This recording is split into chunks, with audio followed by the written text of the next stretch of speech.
No matter what we do in life, at some point we mess up. Yep. No matter how much prep we put into it, no matter how much effort we put into it, no matter how much we want to get it just right, yeah, there's always something. So guess what? Homeschooling is no different. Just about every homeschool mom makes certain mistakes, mostly because we don't know what we can do to avoid making them, right? If only we had an app on our phone that went like, warning, homeschool mom trap ahead. Warning! Warning! Unfortunately, real life doesn't always give us that nice slap upside the head we need to avoid stepping in that crater in front of us. No, we just dive right in, and then, worse yet, we think that we're the only ones making that mistake, so we don't talk about it. It's like embarrassing to admit your oopsies when everyone else looks like they have their act totally together. So, today, we're going to talk about a few of those super common homeschool mom mistakes and how to avoid them. By the way, in case you're wondering, I know an awful lot about these because, yeah, I tripped over all of them. So let's start with that number one common mistake.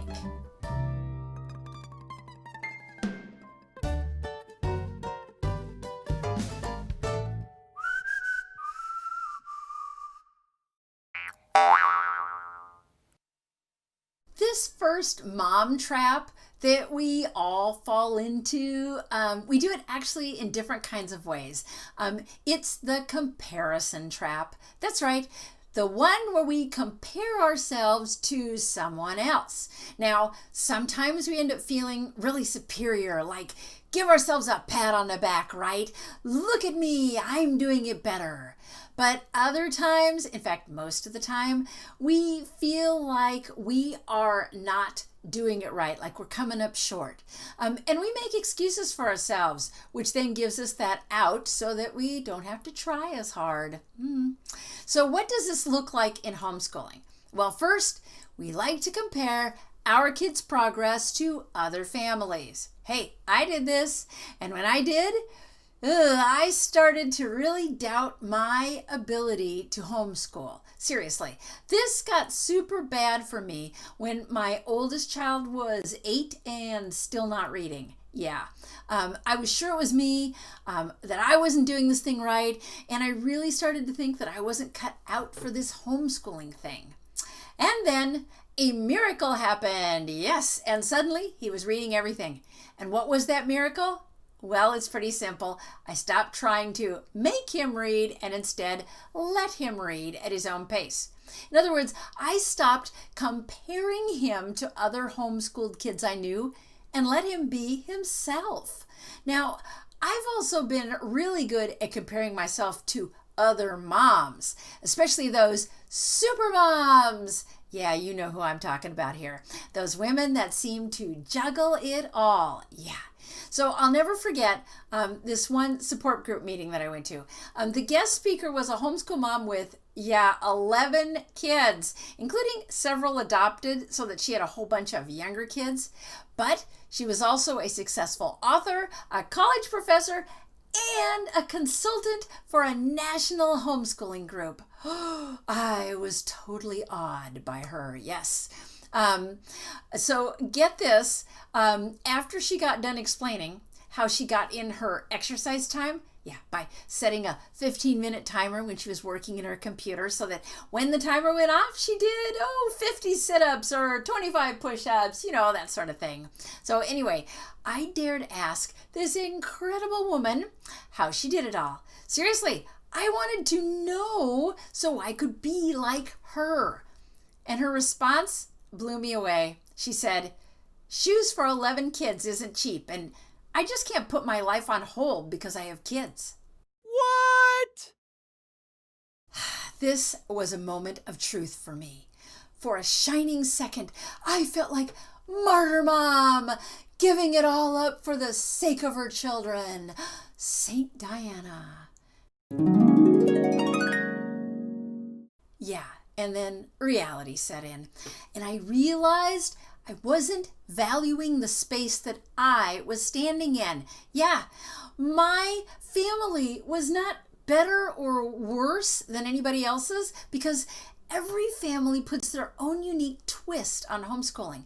Let's face it, comparison is all about second-guessing yourself. So why not be confident in what you're doing rather than constantly wondering if someone else is doing it better? But let's backtrack here. How do you avoid getting caught in the comparison trap in the first place? Well, let's start with those lovely mom comparisons. By realizing that you are doing your best, and that's exactly what your family needs. That's how you sidestep that one. Don't think that your choices are more or less valuable than anyone else's. No, on the contrary, learn from what other moms are doing, but never wish that you could trade places. God gave your kids to you on purpose, and in return, we do our best, period. And guess what? Your best is never going to look like someone else's because every child, every family, every homeschool is unique. So value who you are and what you're doing. Now, next up would be those kid comparisons, as in, my kid is way ahead or way behind, those kids over there. Yeah. Hey, only compare a child's progress to his or her personal history. Don't even compare between your own kids. Every child is an individual, and that's the point. Your greatest goal should be helping your kids become who they are meant to be.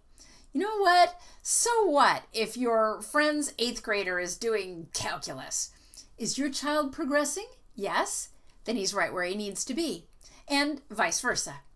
Every child has qualities that make them special, and you are the perfect person to bring out those qualities. Now, the moral of the story is this. Keep your eyes in your own backyard and don't think the grass is greener on the other side of the fence, right? So now, let's move on to Homeschool Mom Mistake number 2. One of the beauties of the homeschool life is all of the amazing activities that our kids have time to take part in. Yeah, there's sports, co-ops, like 1 million field trips, probably 2 million different kinds of lessons to take, volunteer work. Yeah, I think you get my drift. But despite the fact that all of these things are good, sometimes we get caught up in activities overload. Yep, we become what I affectionately call car schoolers. Yeah, we have all these nice bins and notebooks right in the car, loaded up with all the schoolwork. So our kids put that wasted time in the car, traveling from one activity to another, to good use. And our children end up becoming the most well-rounded people on the planet. Or do they? What is it exactly that we are teaching our kids when we are out of the house more than we are in it? Yeah, that you have to be busy all the time, that life isn't meaningful unless it's filled with stuff to do, not to mention all those child-centered activities create an unbalanced, child-centered family, which then puts mom and dad on the fringes of family life, rather than in charge. So in our family, overload started with club swimming.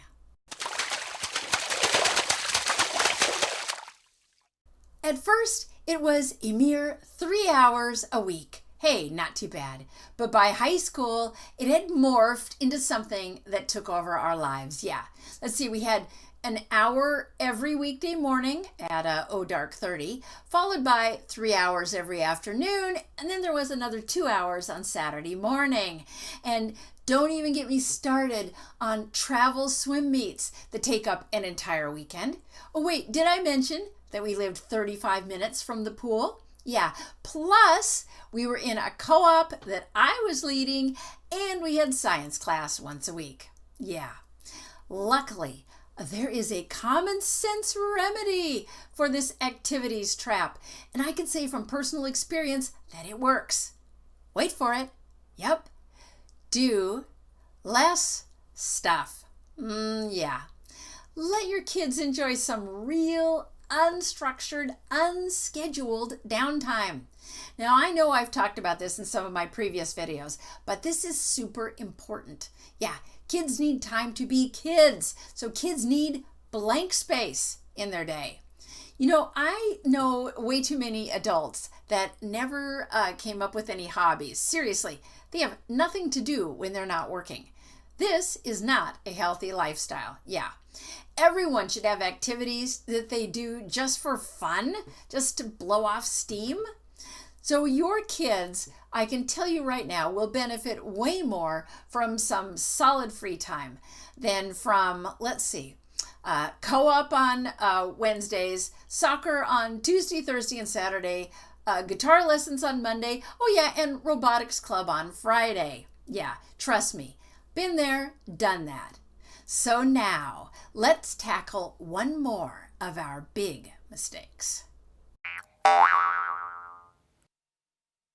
I can't begin to tell you how common this one is. Seriously, this is probably the easiest trap to fall into because it happens so gradually. I call this one marriage deficit. Yep, because you're constantly taking out more than you're investing. Yeah, so we homeschool moms, you know, we are some of the busiest people I know. Yeah, I know. Moms that work outside the home are the model we're given for the truly busy woman, right? But guess what?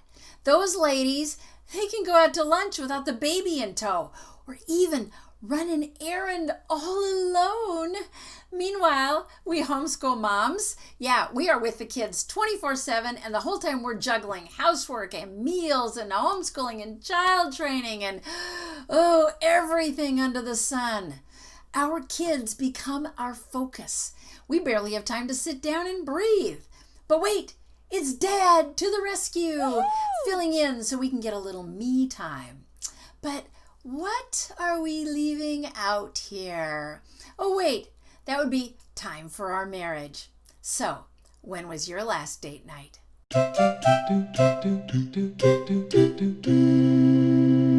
Or how about a weekend away?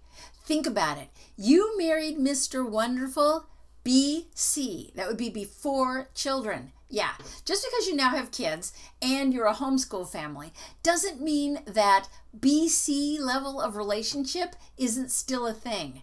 Yes, I know, kids change everything they touch, including marital romance. But that just means we moms have to get creative. Now, I don't know about you, but romantic creativity, not in the air I breathe, not even close. Nope, I have to think about it. I have to plan for it, to make it a priority. Now, I hate to admit this, but I forgot this truth in the homeschool years. Yep, not kidding. My hubs and I literally had to start over again when the last kid left home. We had become more like most excellent roommates, but we were stuck in a romance rut because we didn't invest in our relationship.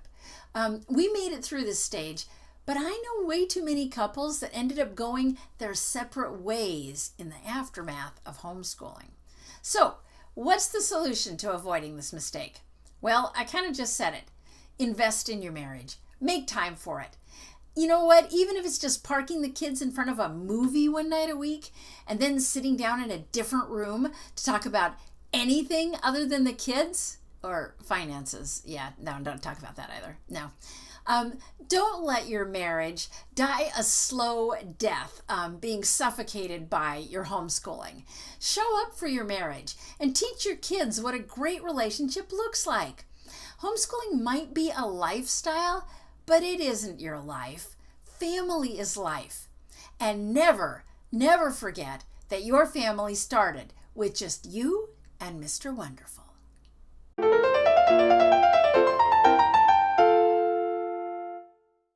And that's it for today. Now, I'm going to leave you here with something to think about, and that's this.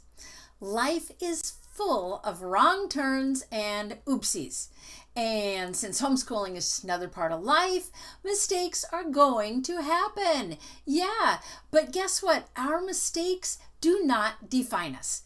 It's what we do with them that matters. Yes. Show your kids what resiliency and strength looks like by changing course when you need to. And never, never believe that homeschooling is beyond your abilities.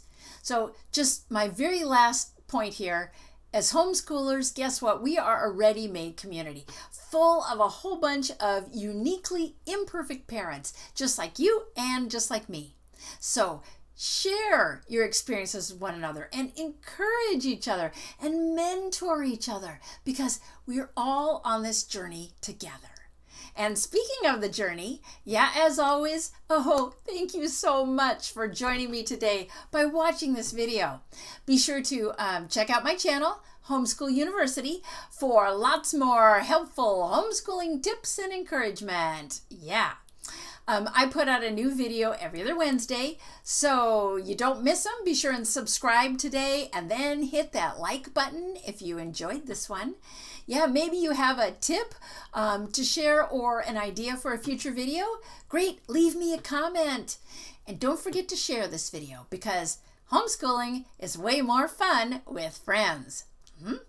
So remember, here at Homeschool U, we have 3 key values. Be practical, be purposeful, and be positive. Be positive mostly because you know what? I believe in you, homeschool mom, because you are amazing.